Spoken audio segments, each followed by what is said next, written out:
बिस्मिल्लाहिर्रहमानिर्रहीम। आज का जो हमारा टॉपिक है वो है एवोगैड्रोज़ नंबर।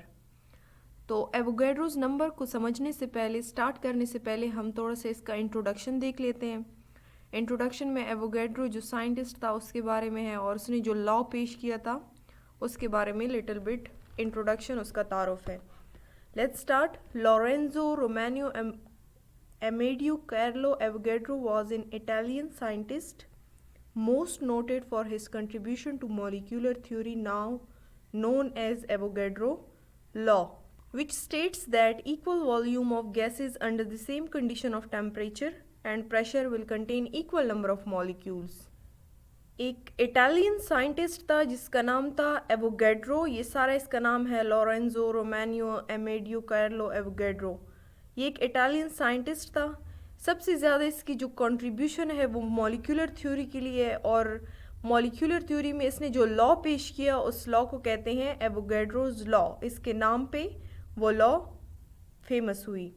उस लॉ के मुताबिक जो इक्वल वॉल्यूम ऑफ गैसेस है, चाहे वो कोई भी गैस हो, अगर उन सब का वॉल्यूम एक है और उस पर कंडीशन सेम है, यानी टेम्परेचर और प्रेशर की जो कंडीशंस हैं वो सेम है, तो उस वॉल्यूम में जो मॉलिक्यूल्स होंगे उनका नंबर सेम होगा।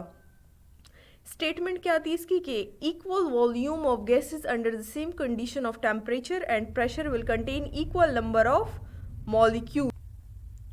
ओके, जो साइंटिस्ट है एवोगैड्रो, इसने गैसेस के लिए जो लॉ पेश किया वो ये कि जो डिफरेंट गैसेस होते हैं अगर उनका वॉल्यूम सेम है और उस पर कंडीशन भी सेम है, मतलब वो किसी ख़ास फिक्स टेम्परेचर और प्रेशर पे पड़े हुए हैं, तो उस वॉल्यूम में जो नंबर ऑफ मॉलिक्यूल्स होंगे वो उन गैसेस के लिए सेम होंगे। जैसे लेट सपोज एक गैस हमने हाइड्रोजन लिया, एक हमने नाइट्रोजन लिया, दोनों के वॉल्यूम भी सेम है, दोनों के ऊपर जो हमने प्रेशर अप्लाई किया हुआ है वो भी सेम है, टेम्परेचर भी दोनों का सेम है, तो दोनों चाहे कोई हैवी हो या लाइटर हो, दोनों के अंदर जो नंबर ऑफ मॉलिक्यूल्स होंगे वो सेम होंगे। ये कौन कह रहा है? ये एवोगैड्रो कह रहा है। तो इसने जो लॉ पेश किया उस लॉ के मुताबिक ये कि गैसेस जो इक्वल वॉल्यूम के होते हैं अंडर सेम कंडीशन, उसमें नंबर ऑफ मॉलिक्यूल्स सेम होते हैं। तो उसने ये अपना नंबर पेश किया जिसको कहा जाता है एवोगैड्रोज नंबर। उसमें इसने कहा कि जो मॉलिक्यूल्स होंगे वो एक ख़ास फिक्स डिजिट के बराबर हैं। तो आगे हम इस चीज़ को एक्सप्लेन करते हैं कि एवोगैड्रोज नंबर होते क्या हैं और ये एवोगैड्रो ने किस नंबर को एवोगैड्रो नंबर कहा है, या फिर कौन सा एक फिक्स नंबर है जिसको हम कहते हैं एवोगैड्रोज नंबर। कि ये है Avogadro's number. Avogadro's number is the number of atom, molecules and ions in 1 gram atom of an element, 1 gram molecule of compound and 1 gram ion of substance respectively. 1 gram atom of an element, 1 gram molecule of compound, 1 gram ion of substance. इन्होंने लिखा हुआ है कि Avogadro number असल में number of atom है, molecule है या आयन है जो कि 1 ग्राम में पाए जाते हैं किसी भी सब्सटेंस की। 1 ग्राम चाहे किसी एलिमेंट का हो, 1 ग्राम चाहे किसी कंपाउंड में किसी मॉलिक्यूल का हो, या 1 ग्राम किसी आयन का हो, इन सब में जो नंबर ऑफ एटम्स पाए जाते हैं उसको कहा जाता है एवोगैड्रोज नंबर। एवोगैड्रो ने एक फिक्स नंबर दी है उसके लिए, इसीलिए इन सबको कहा जाता है Avogadro's number. To understand Avogadro's number let us consider the following quantities of substances. अब ये है हाइड्रोजन। हाइड्रोजन का मास है 1.008 ग्राम ऑफ हाइड्रोजन। इसी तरह सोडियम है 23 ग्राम ऑफ सोडियम। इससे पीछे जो हमने मोल का कॉन्सेप्ट पढ़ा है उस पर भी मैंने लेक्चर एक डिलीवर किया है। इससे प्रीवियस जो रिकॉर्डिंग 4 है वो कॉन्सेप्ट ऑफ मोल, उसमें हमने कहा था कि मोल जब किसी मॉलिक्यूलर मास को हम ग्राम्स में एक्सप्रेस करते हैं तो उसको क्या कहा जाता है? मोल कहा जाता है। अब ये भी मास है हाइड्रोजन का, इसको जब हम ग्राम में एक्सप्रेस करें तो इट मीन्स कि ये 1 मोल ऑफ हाइड्रोजन भी है। अब ये सोडियम का मास है तो ग्राम में भी एक्सप्रेस हो रहा है तो इट मीन्स कि ये 1 मोल ऑफ सोडियम भी है। 238 ग्राम ऑफ यूरेनियम है, ये इसका मास है और ग्राम में एक्सप्रेस है तो इट मीन्स कि ये 1 मोल ऑफ यूरेनियम भी है। और ये यहाँ पे इसके साथ लिखा हुआ है 1 mole of hydrogen, 1 mole of sodium, 1 mole of uranium. अब तीनों के आप नोट करें कि यहाँ पे इनके मासेस एक दूसरे से बहुत ज़्यादा चेंज है। हाइड्रोजन लाइटेस्ट है 1 मतलब 23 और 1 के दरमियान कितना ज़्यादा डिफरेंस है, और फिर 238 एंड 23 के दरमियान कितना ज़्यादा डिफरेंस हो गया। तो यूरेनियम इतना हैवी, हाइड्रोजन इतना लाइटेस्ट और सोडियम इन बिटवीन, लेकिन इनके मासेस के दरमियान में इतना ज़्यादा गैप है। उसके बावजूद हमने इन सब को कहा है एक एक मोल इनके पर्टिकुलर एलिमेंट का, मतलब ये 1 मोल हाइड्रोजन का है, ये सोडियम का है और ये यूरेनियम का। अब यहाँ पे एवोगैड्रो हमें ये कह रहा है कि चाहे एलिमेंट हाइड्रोजन हो, सोडियम हो, यूरेनियम हो, जो भी हो, उसका मास जो भी हो, अगर वो 1 मोल है तो इट मीन्स कि उसके अंदर इतने एटम्स पाए जाते हैं। 6.02 into 10⁻23 atoms of hydrogen, 6.02 into 10⁻23 atom of sodium, 6.02 into 10⁻23 atoms of uranium. Masses चाहे एलिमेंट्स के जितने भी हों, चाहे वो लाइटेस्ट हो या हैवियर हो, अगर वो 1 मोल में एग्जिस्ट कर रहा है तो इट मीन्स कि उसके अंदर जो एटम्स है उसका नंबर सेम हो। The number 6.02 into 10⁻23 is the number of atom in 1 mole of an element। ये जो नंबर है 6.02 into 10⁻23 ये असल में नंबर ऑफ एटम है जो किसी एलिमेंट के 1 मोल में पाया जाता है। It is interesting to know that different masses of element have the same number of atoms।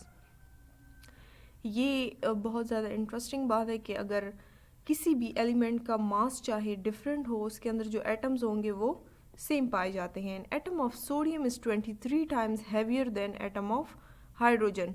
ऊपर हमने यही बात की कि जो सोडियम का एटम है वो 23 टाइम्स हैवियर है किसके मुकाबले में, हाइड्रोजन के, क्योंकि हाइड्रोजन का मास 1 है और सोडियम का 23। In order to have equal number of atom, sodium should be taken 23 times greater in mass than hydrogen. अब जब atoms number of atoms sodium के और हाइड्रोजन के सेम है तो हम इसको 23 टाइम्स ग्रेटर मास में हाइड्रोजन से ले सकते हैं। Magnesium atom is twice heavier than carbon.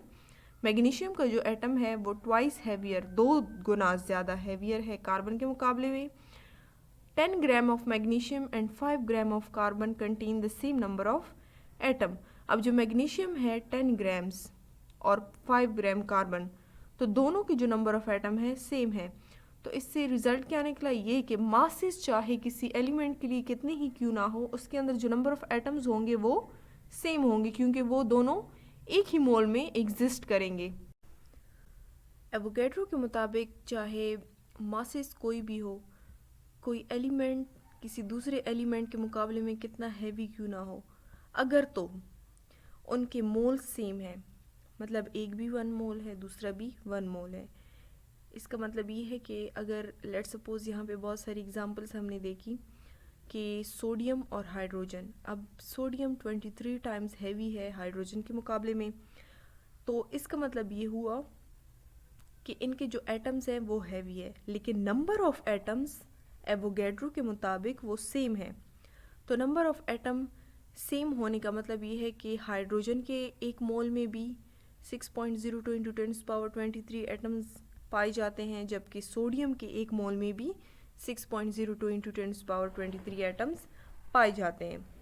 अब यहाँ पे हमने पढ़ा कि magnesium atom is twice heavier than carbon. ये क्यों? क्योंकि मैग्नीशियम 10 ग्राम्स अगर मैग्नीशियम ले लिया जाए और कार्बन जो कि 5 ग्राम्स है वो लिया जाए, तो दोनों के अंदर सेम नंबर ऑफ एटम्स पाए जाते हैं। सेम नंबर ऑफ एटम्स का मतलब है कि दोनों के अंदर 6.02 इंटू 10⁻23 एटम्स मौजूद है। अब यहाँ पे हमने बात की एटम्स के बारे में, अब हम आते हैं मॉलिक्यूल्स के बारे में। यहाँ पे हमने एक सिंगल एलिमेंट को पिक किया और उसके एटम्स की हमने बात की। अब यहाँ पे हम मॉलिक्यूल्स को और कंपाउंड्स को पिक करते हैं, उसके अंदर मॉलिक्यूल्स की बात करते हैं कि नंबर ऑफ मॉलिक्यूल्स कितने हैं। तो let's see 18 gram of water. Water का 18 ग्राम कैसे आया कि इन्होंने इंडिविजुअली इसके मासेस इसके अंदर पुट किए। ये ऑक्सीजन पीरियोडिक टेबल में 16 ग्राम्स है, हाइड्रोजन 1 है तो यहाँ पे 2 हाइड्रोजन दिए हुए हैं, तो 16, 17, 18, तो ये 18 ग्राम ऑफ वाटर ये 1 मोल ऑफ वाटर के बराबर है। इसी तरह ग्लूकोज C6H12O6 जो इसका फॉर्मूला है, अगर इसमें हम इसके इंडिविजुअली मासेस पुट करें तो कलेक्टिवली इससे जो मास आता है, मॉलिक्यूलर मास, वो है 180 ग्राम्स और वो 1 मोल के बराबर है। इसी तरह जो सक्रोज है वो 342 ग्राम्स और वो भी 1 मोल के बराबर है। अब तीनों जब 1 मोल के बराबर है तो एवोगैड्रो कहता है कि इसके अंदर जो मॉलिक्यूल्स होंगे वो सेम होंगे, मतलब 18 gram of hydrogen, 180 gram of glucose, 342 grams of sucrose, इन सब के दरमियान, इन सब के अंदर जो मॉलिक्यूल्स होंगे, नंबर ऑफ मॉलिक्यूल्स वो सेम होंगे और वो होंगे 6.02 इंटू 10⁻23। ये डिजिट उसने निकाला और ये उसने कहा कि तीनों के अंदर पाए जाएंगे अगर वो एक एक मोल में एग्जिस्ट कर रहे हैं। ये देखो नंबर सेम है तो इट मीन्स के मॉलिक्यूल्स का नंबर सेम है। Hence 1 mole of different compound have different masses but have same number of molecules. अगर एक मोल जो डिफरेंट कंपाउंड के लिए है, अगर उनके मासेस डिफरेंट है, फिर भी उनके अंदर जो नंबर ऑफ मॉलिक्यूल्स होंगे वो सेम होंगे। पहले हमने एटम्स की बात की, मॉलिक्यूल्स की बात की, अब हम आयंस को समझते हैं। आयंस के बारे में भी यही कॉन्सेप्ट है कि when we take into consideration the ions then, जैसे यहाँ पे SO4-2 ये आयन की शक्ल में एग्जिस्ट कर रहा है, ठीक है, इसके ऊपर चार्ज है इसीलिए इसको आयन कहा हुआ है। सल्फेट आयन है ये। अगर इसके हम इंडिविजुअली इसके अंदर मासेस पुट करें तो यहाँ पे हमारे पास 96 ग्राम आ जाता है। इसी तरह ये नाइट्रेट का आयन है NO3, इसके अंदर नाइट्रोजन ऑक्सीजन के मासेस पुट करके आपस में प्लस कर लिए जाएं तो 62 ग्राम्स आते हैं। अब दोनों 1 मोल में एग्जिस्ट कर रहे हैं, सल्फेट और नाइट्रेट दोनों 1 मोल है, क्योंकि इनके जो मासेस हैं वो ग्राम में एक्सप्रेस है, इसीलिए इसको हमने कहा है कि ये 1 मोल है। और एवोगैड्रो ने कहा कि चाहे इनके मासेस जो भी हैं, अगर ये दोनों एक ही मोल में एग्जिस्ट कर रहे हैं तो इसके अंदर जो आयंस हैं वो सेम होंगे, 6.02 इंटू 10⁻23, और ये डिजिट एग्जैक्टली इक्वल है। उसने एक डिजिट बताया 6.02 इंटू 10⁻23। ये आपके माइंड में रहे कि इसको कहा जाता है एवोगैड्रो नंबर। चाहे एक मोल के लिए, एक मोल किसी एलिमेंट का दिया हुआ है तो उसमें एटम्स भी यही होंगे, अगर किसी मॉलिक्यूल के लिए मेंशन है तो उसमें यही मॉलिक्यूल्स पाए जाएंगे 6.023, और अगर कोई आयन मेंशन है तो उसके अंदर आयन्स इतने ही पाए जाएंगे। तो ये जो डिजिट है ये सब के लिए, वैल्यू जो है ये सब के लिए सेम होगा, चाहे मासेस उनके जो भी हों, अगर वो एक मोल में एग्जिस्ट कर रहे हों। From the above discussion we reach the conclusion that number 6.02 into 10⁻23 is equal to 1 mole of substance।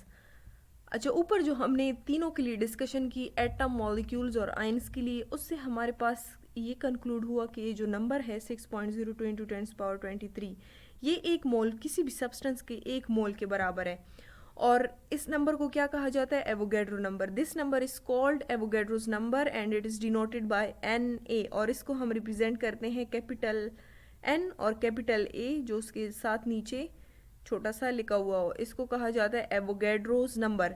Following relationship between amounts of substance in term of their masses and number of particle present in them are useful. अब यहाँ पे कुछ फॉर्मूले दिए हुए हैं, कुछ relationship दिए हुए हैं जिसके थ्रू हम मासेस को या नंबर ऑफ एटम को या फिर किसी भी एलिमेंट के लिए मालूम कर सकते हैं। और वो कुछ इस तरह है कि सबसे पहले है number of atom of an element is equal to mass of element multiply by Avogadro's number divided by atomic mass. अगर हम किसी भी एलिमेंट के लिए उसके नंबर ऑफ एटम मालूम करना चाह रहे हों तो उसके लिए हम उस एलिमेंट का मास पिक करेंगे और उसको एवोगैड्रो नंबर के साथ मल्टीप्लाई करेंगे और डिवाइडेड बाय एटॉमिक मास, जो एटम हमने पिक किया है उसका एटॉमिक मास लेंगे, उस पर डिवाइड कर देंगे, इससे हमारे पास नंबर ऑफ एटम आ जाएंगे।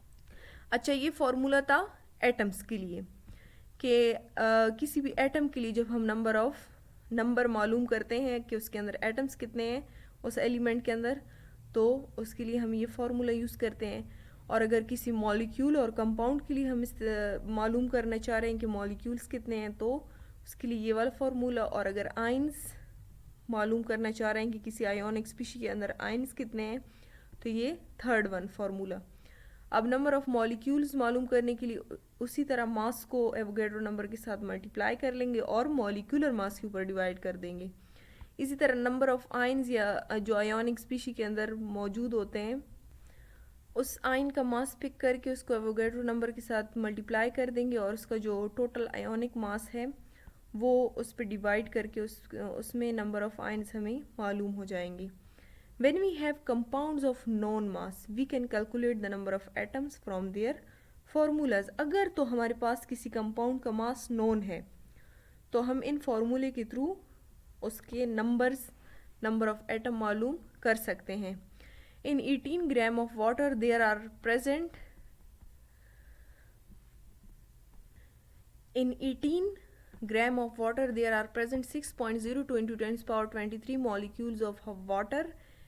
To multiply by 6.02 into 10 power 23 atom of hydrogen and 6.02 into 10 power 23 atom of oxygen. अच्छा, यहाँ पे कहा है कि वाटर जो 18 ग्राम है उसके अंदर इतने मॉलिक्यूल्स प्रेजेंट होंगे, और अगर इंडिविजुअली हम वाटर के अंदर हाइड्रोजन और ऑक्सीजन का देखना चाहे तो आप देख सकते हैं कि वाटर का फॉर्मूला है H2 और O.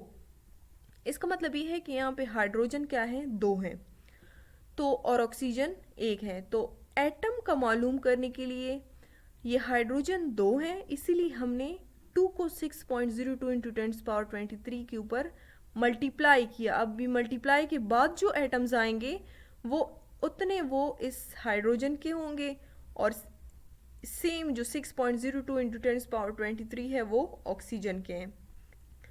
अब दूसरी जो मिसाल है, similarly in 98 grams of H2SO4 it has twice the Avogadro number of hydrogen atom.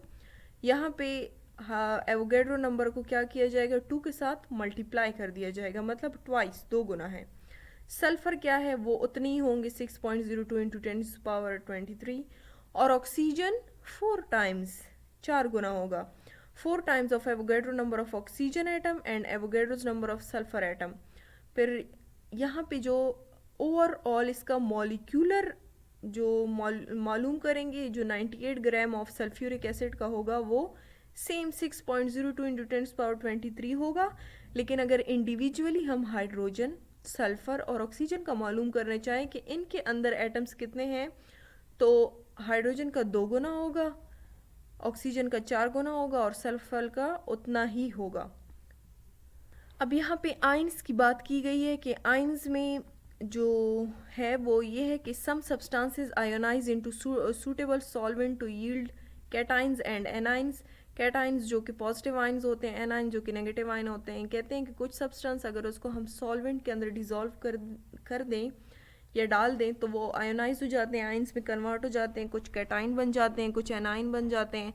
The number of such ions, their masses, number of positive negative charges can easily be calculated from known amount of substance dissolved.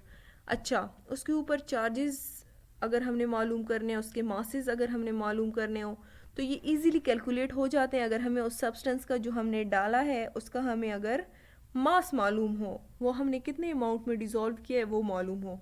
अब इसके लिए इन्होंने एक example दिया है. Example है, let us dissolve 9.8 gram of sulfuric acid in sufficient quantity of water to get it completely ionized. यहाँ पे जो सॉल्वेंट है वो वाटर लिया हुआ है और जो सब्सटेंस इन्होंने आयोनाइज करना है वो है H2SO4, इसका नाम है सल्फ्यूरिक एसिड. और कितने मास में लिया हुआ है, 9.8. यहाँ जो सल्फ्यूरिक एसिड का मास है वो है 9.8 ग्राम्स.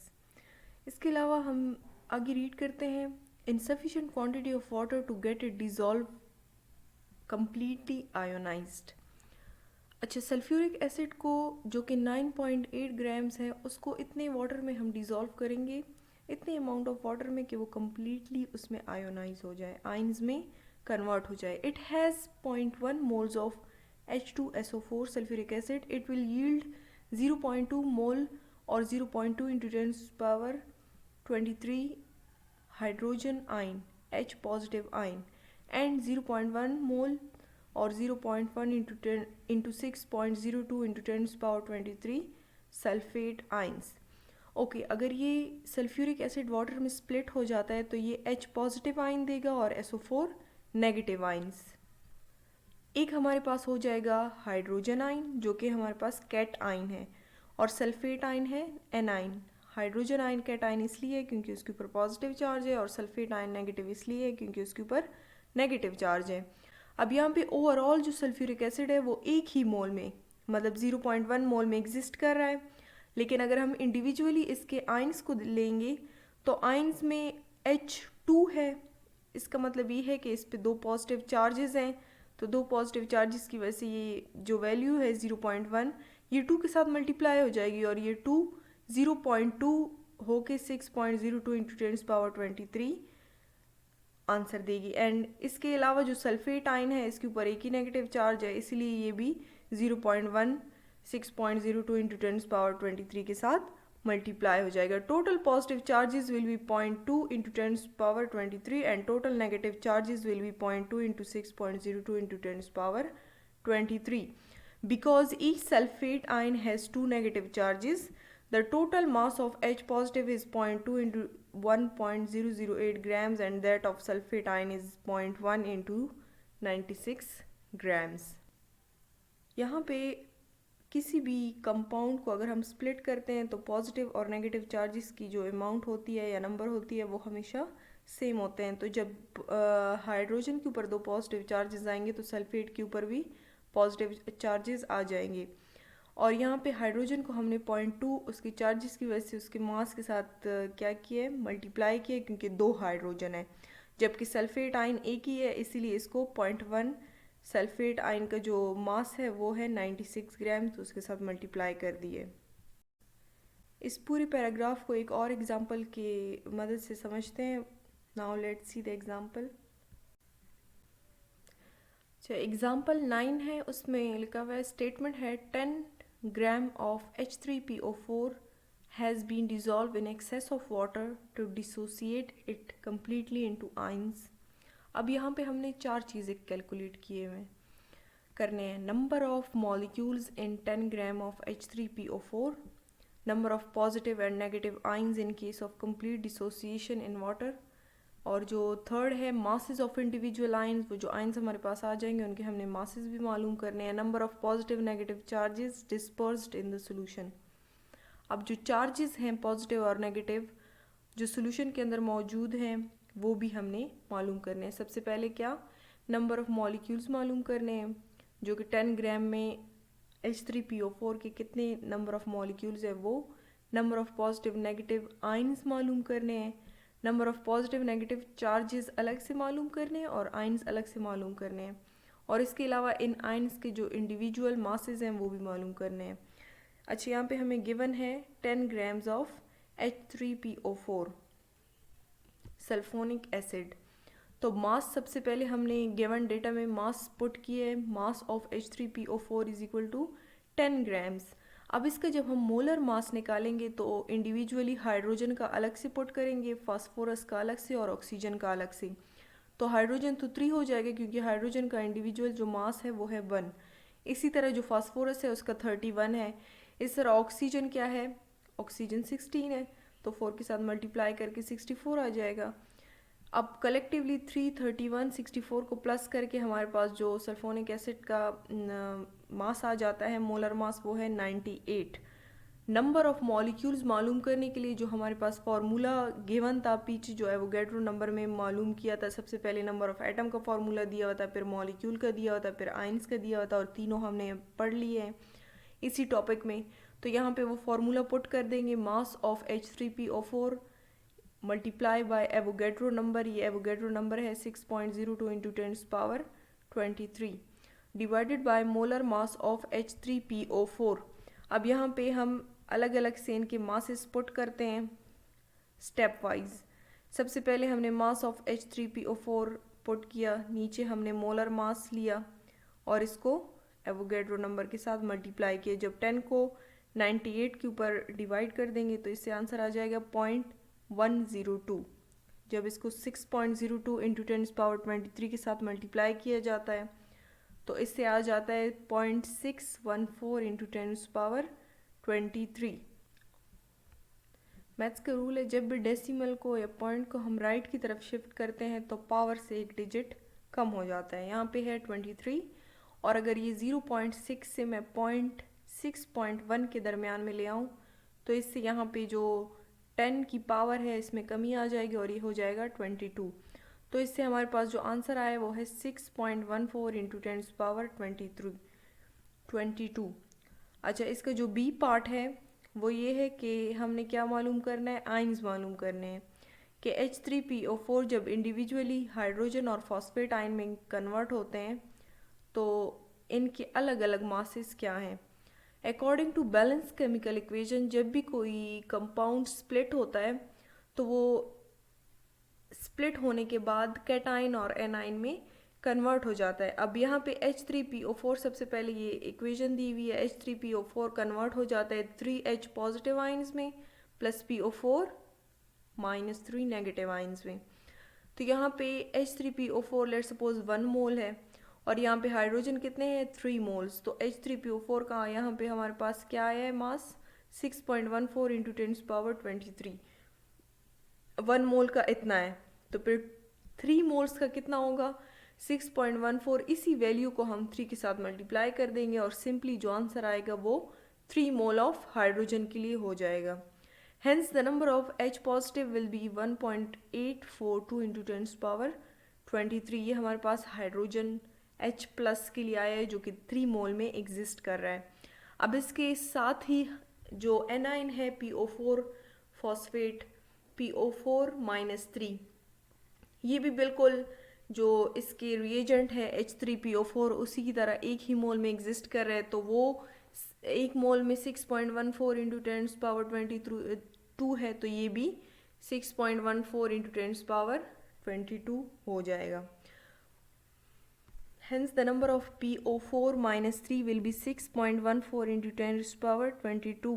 ये इसका आंसर हो गया। तो ये हमने मालूम किए कि नंबर ऑफ़ मॉलिक्यूल्स सबसे पहले हमने मालूम किए H3PO4 फॉस्फोनिक एसिड में कितने हैं, फिर हमने कहा कि हाइड्रोजन में कितने हैं, फिर फॉस्फेट में कितने हैं। तो उसके नंबर ऑफ़ मोल्स के मदद से हमें नंबर ऑफ़ मॉलिक्यूल्स का पता चला। अब यहाँ पे जो सी वाला पार्ट है उसमें कहा है कि मासेस इंडिविजुअली जो आयंस हैं, in order to calculate the mass of ions use the formula. यहाँ पे एक फार्मूला मेंशन है, फार्मूला है number of H positive, number of hydrogen ion is equal to total mass of hydrogen ion, ionic mass of hydrogen ion, और इसको Avogadro number के साथ multiply कर दिया गया है। अब नंबर ऑफ हाइड्रोजन आयन्स कितने हैं जो यहाँ पे हमें मालूम हुए हैं 3 के साथ जब हमने मल्टीप्लाई किए तो इससे हमारे पास नंबर ऑफ हाइड्रोजन आयन्स आ गए हैं। अब इसको यहाँ पुट करते हैं। टोटल मास ऑफ हाइड्रोजन हमने मालूम करना है। इसके अलावा आयोनिक मास जो पीरियोडिक टेबल में हाइड्रोजन का है वो है 1.008 और इसको यहाँ पे नीचे ले आते हैं एवोगैड्रो नंबर को। अब फॉर्मूले की रीअरेंजमेंट कुछ इस तरह हुई है कि टोटल मास ऑफ हाइड्रोजन को हमने साइड पे कर दिया क्योंकि ये तो हमें रिक्वायर्ड है, ये हमने मालूम करना है। इसके साथ ही क्रॉस मल्टीप्लिकेशन में 1.842 इंटू 10 पावर 23 1.008 के साथ मल्टीप्लाई हो गया और एवोगैड्रो नंबर पे डिवाइड हो गया। इससे आंसर आया 0.308 ग्राम्स। अब यहाँ पे फॉस्फेट आयन का नंबर मालूम करना है तो सेम वही फार्मूला हो जाएगा, total mass of phosphate ionic mass of phosphate multiply by Avogadro number. अच्छा, आयोनिक मास फॉस्फेट का जब कैलकुलेट कर ओवरऑल कैलकुलेट किया जाता है तो 95 आ जाता है। इसके अलावा जो फॉस्फेट आयन PO4 का यहाँ पे हमने नंबर मालूम किया तो वो आया 6.14 इंटू 10 पावर 22। अब इस फार्मूले को अगर हम रीअरेंज कर लें तो सेम यहाँ पे 95 क्रॉस मल्टीप्लाई हो जाएगा 6.14 इंटू 10 पावर 22 के साथ और मल्टीप्लाई होने के बाद इसको हम एवोगैड्रो नंबर के ऊपर डिवाइड कर देंगे। इससे आंसर आ जाएगा 9.689 ग्राम्स। तो दोनों हमारे पास यहाँ पे मालूम हुए हैं, हाइड्रोजन के भी और फॉस्फेट की भी। हाइड्रोजन आयन दोनों आयन्स के मासेस हमारे पास आ गए हैं कि कितने कितने मासेस में ये प्रेजेंट है। इसके अलावा जो फोर्थ पार्ट है जो कि हमने मालूम करना है, 1 molecule of H3PO4 gives 3 positive charges in the solution. कह रहे हैं कि H3PO4 ये H3 है तो जब ये स्प्लिट होगा तो हाइड्रोजन के ऊपर +3 चार्जेस आ जाएंगे, क्योंकि ये 3 इलेक्ट्रॉन क्या कर देंगे, डोनेट कर देंगे, तो +3 चार्जेस आ जाएंगे इसके ऊपर। तो 3 के आने का मतलब ये है कि चार्जेस की जो नंबर है वो 3 है। तो यहाँ पे हमें पहले मॉलिक्यूल्स जो मालूम हुए थे H3PO4 के, वो 6.14 इंटू 10⁻22 थे। और अब जब हम चार्जेस का नंबर मालूम करेंगे तो सिंपली 3 के साथ मल्टीप्लाई कर देंगे, और 3 के साथ मल्टीप्लाई करने के बाद इससे जो आंसर आ गया वो है 1.842 इंटू 10⁻23 पॉजिटिव चार्जेस। इतने पॉजिटिव चार्जेस उस सोल्यूशन के अंदर मौजूद है। अब जितने पॉजिटिव चार्जेस होते हैं ऑब्वियसली उतने ही नेगेटिव चार्जेस भी होते हैं, क्योंकि कंपाउंड इक्वल चार्जेस में स्प्लिट होता है। Number of positive and negative charges are always equal, so the number of negative charges dispersed in solution is also 1.842 into 10 to the power 23.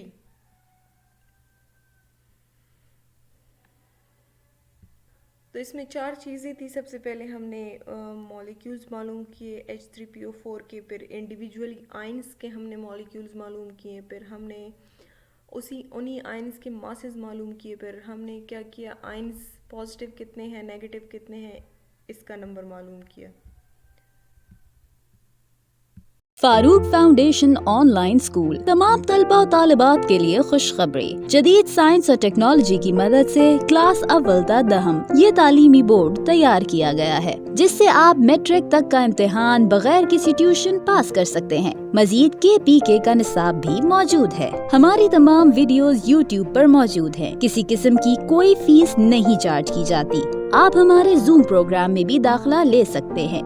Farooq foundation online school. इसको इस तरह पढ़ना है कि अभी तक हमने फ्रैक्शन के बारे में पढ़ा था कि 1/2 क्या होता है। एज फॉलोज, एक जनरल इक्वेशन हमें बताई गई है फोटोसिंथेसिस की, हम लोग उसको देख लेते हैं। यहाँ पे क्या है, कार्बन डाइऑक्साइड है हमारे पास, इतना इसका, तो फिर ये बन जाता है, ये है सर्कल ही, ठीक है। अगर हम जोड़ देंगे तो ये सर्कल हो जाएगा, लेकिन अभी ये क्या है, ट्रांसफर ऑफ हीट, उस हीट पर कम तरीक़ो ट्रांसफ़र कीगी हर तरीक़े बमंगवायो थर्मल। जो ग्लोमेरुलर फिल्ट्रेट है, यहाँ पर मेन काम होता है कि पानी को अब्जॉर्प्शन का, यानी कि उसकी कंजर्वेशन का मेन काम कहाँ पर होता है, ये ग्लोमेरुलर फिल्ट्रेट यानी वुमेन कैप्सूल